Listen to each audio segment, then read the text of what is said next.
you can count on. You're watching WTVM News Leader 9. Sponsored by Montlick & Associates, Columbus Injury Attorneys. We are following breaking news from overnight in North Carolina as a second night of violent protests are winding down. The latest in the investigation of a deadly officer-involved shooting is underway. How local activists are reacting. Plus, the life I was living wasn't real. It was like a fantasy land of nightmare. A woman recovering from heroin addiction speaks about the problem she says destroyed her life. But find out how one local organization is helping those just like her. And it's the first day of fall here, and we are seeing summer weather today. I'll break down your full forecast, what you can expect for the rest of the work week and the weekend coming up. well, hello there and welcome into the Thursday edition of News Leader 9 Morning. I'm Chuck Leonard. I'm Cheryl Renee. We've talked about this for the last month, haven't we?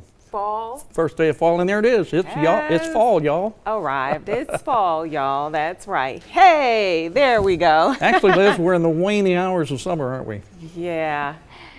We are, guys. Just a few more hours left. I think that official start is about 10:30 this morning, or about 10:20. So we're counting down, but hey, it's still fall, or what Facebook called it this morning, autumn. I like that word, autumn. It sounds so ladylike, doesn't it? Autumn, fall, whatever you want to call it, we're not feeling the effects of it for sure. We're still seeing those summer temperatures all across the valley, and that'll be the case going into the afternoon. 74 degrees in Columbus, over in Auburn, also 74. We do have some clouds out there, some clear skies, so a little bit a good mixture, but no rain, and not expecting any rain today or for the next couple of days. Another very dry day here across the Chattahoochee Valley, mostly sunny, so I gave your commute in a green. Temperatures in the low 70s going into your afternoon, low 90, so not as hot because we're going to have a few more clouds around the Chattahoochee Valley, keeping those temperatures from getting into those low to mid 90s like we've seen the last couple of days, but still pretty warm, still above average for this time of year. We'll talk the rest of your work week and look ahead to your weekend. Also, those traffic conditions all coming up. Elizabeth, thank you much. 2 minutes now past 5 o'clock. We begin with breaking news, as we said, from overnight. The second night of protests wrapping up in Charlotte, North Carolina. A state of emergency is in effect this morning. You were looking at video from last night's demonstrations and a live picture of the city where 5 people were hurt, including 4 police officers. A man was also shot. He is currently in critical condition. He wasn't shot by an officer. The protests went on early into the morning, and local reports say tear gas has been used to disperse the crowd. The North Carolina governor says the National Guard will be assisting law enforcement today in Charlotte, North Carolina. Well, the demonstrations in Charlotte started after a deadly officer-involved shooting, which the authorities say is still under investigation. This was the scene Tuesday after the shooting of Keith Scott. Officers say they were serving a warrant for another man when they saw Scott armed with a gun. Police say Scott posed a threat to them that led to the shooting. The officer who fired the shots is on administrative leave. It is now 3 after the hour. Local leaders are also speaking about this recent deadly officer-involved shooting, saying relationships need to continue improving between communities and law enforcement. A town hall meeting was held earlier this summer along with 2 marches. But activists like Marquise Averett says they need to turn to new ideas. If you will not respect our issues, then we'll take our money somewhere else. Us as those who've been oppressed. And that isn't just black people, that isn't just brown people, but I also believe that there's poor people just as well. Other local leaders are encouraging people to vote, saying new legislators need to be elected to create laws and protocols to prevent those national events from happening. It's 4 minutes now past 5 o'clock. We're in the middle of Opioid Awareness Week, and according to the CDC, 40 people die every day from overdosing on prescription painkillers.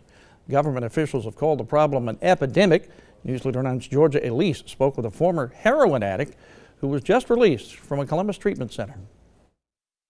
My husband went to prison, I went to jail. I mean, everything just fell apart. A recovering heroin addict, wife, and mother of 3 completed her 6-month treatment at Columbus's New Horizons Wednesday afternoon. We have seen a rise of use of heroin in Muskogee County and the outlying counties, and we have seen a rise in the increase of people addicted to opioids. Susan Gallagher, New Horizons Director of Development, says her organization is already benefiting from resources that are now available through the new federal funding. funding under the Comprehensive Addiction Recovery Act. The list includes expanding substance use disorder treatment, improving access to medication-assisted treatment, and expanding resources in rural areas like Muskogee County. For Alyssa Forehand, her addiction started after she had surgery on her knee. Her abuse of pain pills quickly turned into a full-blown addiction to heroin. My addiction totally consumed me. It took away my morals, my values, my ability to judge a situation clearly. The life I was living wasn't real. It was like a fantasy land of nightmares. Losing custody of her children, serving 19 months in prison, and overdosing 3 times were Forehand's lowest points. But it's happening everywhere. U.S. Attorney General Loretta Lynch spoke Wednesday at 2 colleges in Kentucky as part of 250 awareness events planned for Opioid and Heroin Epidemic Awareness Week.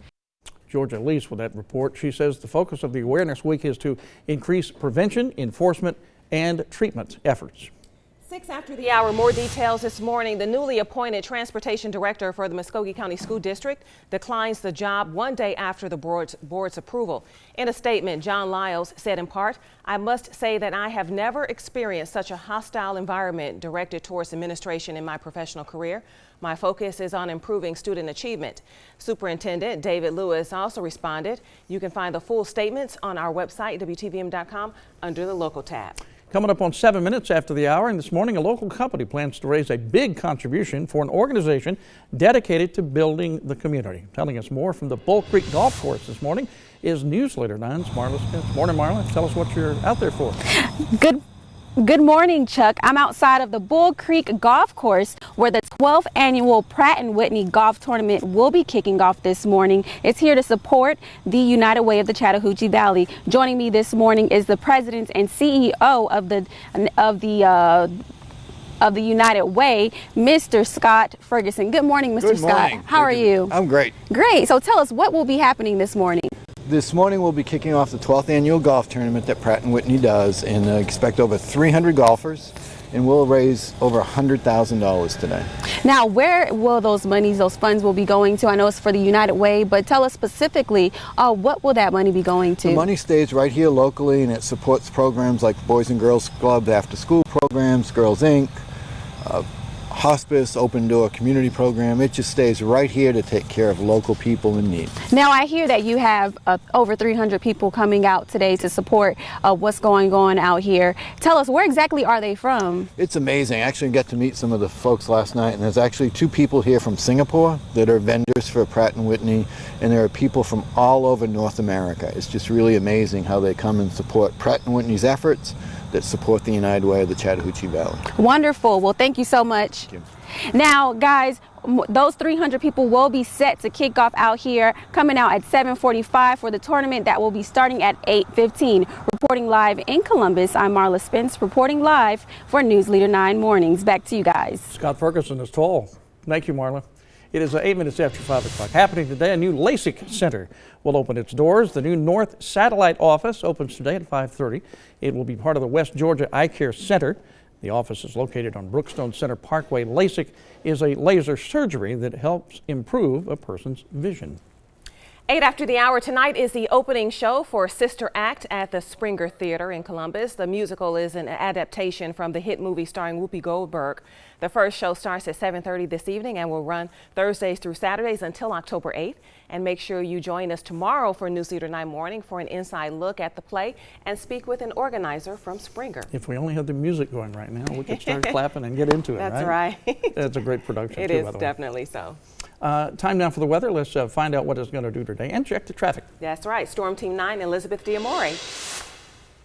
Thanks, guys. Well, no major traffic problems out on the roadways this morning. I wanted to show you the highways first. You can see 80, 185, 280, okay. We did see some traffic moving pretty slow, though, on Manchester Expressway. So it's really early to see that type of slowdown, so not really sure what's going on there. And that's going to be going westbound on Manchester, but we'll definitely keep you updated on that throughout the morning time. So I wanted to show you those current visibility numbers. You can see 10s for many folks. No major problems out on fog-wise and rain-wise, also keeping things dry. You can see the radar showing just a very clear scan. This is going to be the picture for most of today. A very dry day is ahead. As we look at your day ahead, we'll have a few more clouds around for the afternoon time, but temperatures staying well above average. Upper 80s and low 90s across the area, so not as hot as we've seen the last couple of days because of the clouds coming in by the afternoon, but all in all dry for this first day of fall. Now, as we get into the weekend, are we going to see any fall weather? I'll let you know coming up. All right, thank you much. 10 past 5 o'clock. The leak has been fixed with the Colonial gasoline pipeline. Now this morning, the focus moves to cleanup efforts and determining the cause. Find out how long officials say that could take. And in the next half hour of News Leader 9 Morning, your child gets grades at school, but have you wondered what grade the school would get? The new system that will put all Alabama schools to the test.